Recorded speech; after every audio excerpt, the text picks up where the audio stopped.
Now we begin with stunning new comments from Transportation Secretary Pete Buttigieg about the toxic train spill in Ohio. He's downplaying it, even though dangerous chemicals were released into the air and folks near the crash site are now fearing for their lives. Ohio Governor Mike DeWine assuring residents today that the water is safe to drink and telling them the incident does not qualify for a FEMA response. But people are still scared. And Buttigieg's attitude seems to be in keeping with his initial response. Remember, it took him 10 days to even address it. And during that time, he focused on lots of other things, diversity in construction, tweeting about electric cars, and then he skipped the town hall in Ohio, where folks near the crash site shared their growing health concerns. And now here he is, shrugging off the disaster.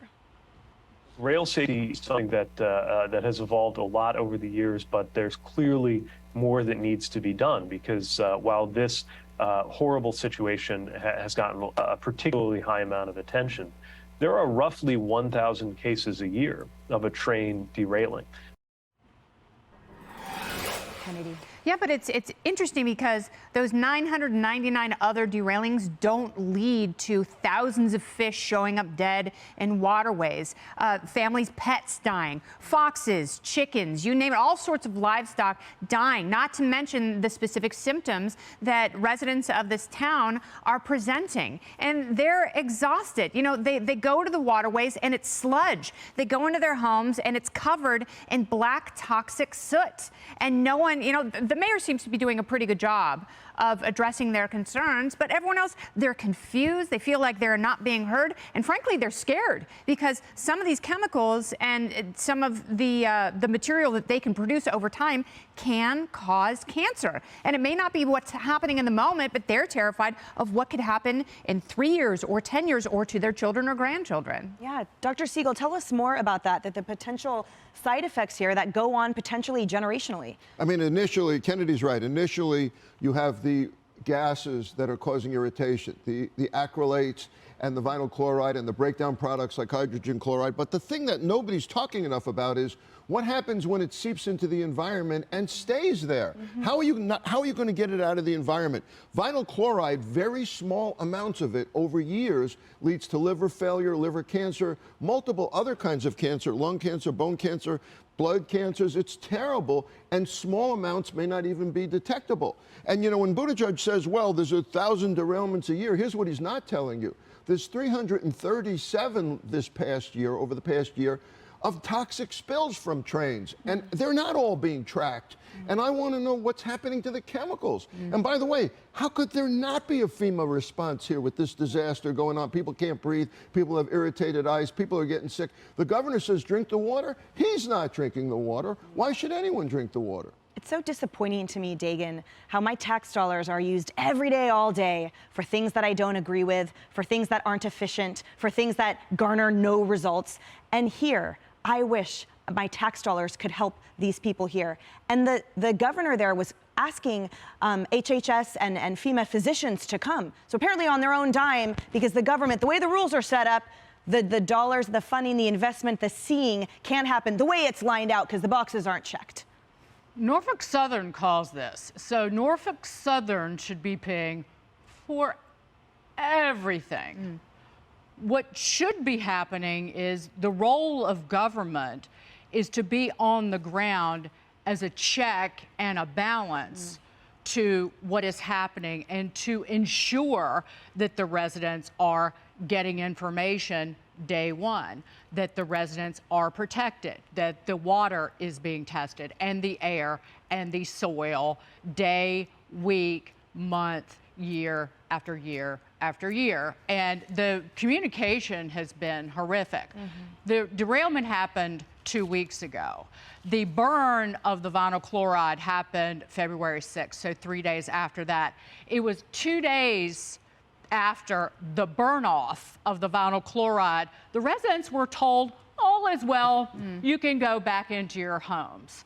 And on Valentine's Day, so 3 days ago, the 14th, the head of the Ohio Health Department said, you have headaches? That could be from anything. A lot of things cause headaches. And it was only yesterday that Governor DeWine sent a letter, and letters are so important in communicating, to the CDC requesting medical personnel on the ground. So that was almost 2 weeks after the train derailment. It was a week after the derailment that, from an EPA letter to Norfolk Southern, that the residents found out it wasn't just vinyl chloride. There were 3 additional carcinogenic chemicals on that very train. So this vacuum of information and this vacuum of leadership has caused, and people have been sick all along, scabs up their nose, coughing, headaches, swollen faces, sick animals, sick children. But it's so where do you go? You go on the internet and you start reading about liver cancer. I've been reading reports on the National Institutes of Health about glioblastoma and liver cancer that you get from vinyl chloride, and also dioxin from the burning of chemicals like this. And so people are freaked out. And as the daughter of a mother who died from metastatic lung cancer, when you have an oncology team who looks at you and tells you, when you say, "How did my mother get lung cancer?" they go, "Environmental." That's what these people are facing. And it's so hard, Natalie, to have all of this fear and this entire situation that our colleagues have laid out here, and to feel like they're not being heard or seen by anyone in this administration, right? And we have Pete Buttigieg coming out. Empathy does not start with "at least." Empathy does not start with "and also." So for him to minimize their fear, their concerns, what they're facing with, "well, this happens elsewhere too, and also this," flies in the face and is so demoralizing to the sense that they should be seen. And it reinforces that this administration continues to forget average Americans that are facing extraordinary circumstances. Well, how condescending and dismissive was Pete Buttigieg's speech? And he's not on the ground there. And when you hear that press conference, the Ohio governor, I'm glad you mentioned the water. There's a great scene in Erin Brockovich, where she presents that water to the attorneys and asks them to drink it. If it's safe to drink, then lead by example. Show us that there's nothing to fear. But you know what? Who are you going to believe? The government or your own lying eyes? They see that water contaminated. They see the animals dying, and someone needs to go respond to them, because you're right, they are scared. No one has been testing, I don't believe, for dioxin, which is a very dangerous byproduct, very carcinogenic. A tiny fraction getting into your body has a half-life of 7 to 11 years. The consequences are going to come later, and there's no price you can put on the value of life in this situation. Can I add one thing? It does not cost a dime to give a damn. That's absolutely right. And those movies, Erin Brockovich and A Civil Action, those were based on real cases with real deaths and real generational, decades-long fights with these big companies, these corporate companies, with people requesting and seeking any type of attention to remedy, to at least acknowledge, to your point, that's priceless to even acknowledge it. And when I saw this town hall the other day, I was like, were we back in the 80s? But it seems like we are under Biden's America. Hey everyone, I'm Emily Compagno. Catch me and my co-hosts Harris Faulkner and Kaylee McEnany on Outnumbered every weekday at 12 p.m. Eastern, or set your DVR. Also, don't forget to subscribe to the Fox News YouTube page for daily highlights.